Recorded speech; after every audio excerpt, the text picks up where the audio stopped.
There's nothing greater that I could do with my life force and in my lifetime than protect my river, protect our fish, and rebuild it for future generations.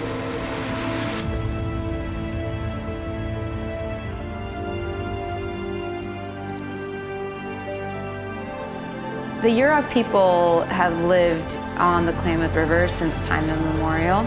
The river, the salmon, is the lifeblood of our people.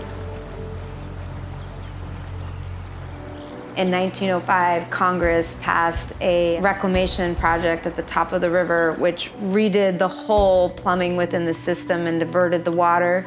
And then beginning 1912 to 1964, they put 4 dams in the river.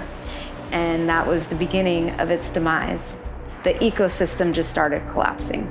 And all of it came to a tragic moment when within the boundaries of the Yurok Reservation, there was the largest fish kill in American history. The 2002 fish kill launched the Undam the Klamath movement. And it started with the Indigenous peoples on the river, and their message was clear. The dams were killing their way of life, were killing the river, and the dams had to be removed. I was the Yurok tribe's lawyer on Klamath Dam removal.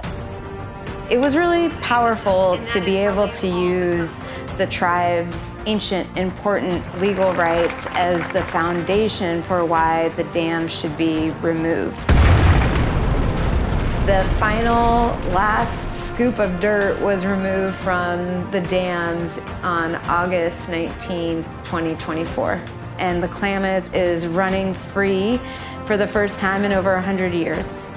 It is the largest river restoration project in history. Dam removal is just the beginning. We were able to put on equal footing the rights of nature, the rights of Indigenous peoples, and business, because that really is a model that's scalable to other places in the world. And it's a way that we can pull ourselves out of the climate crisis. Join us in healing the planet. Join Generation Restoration.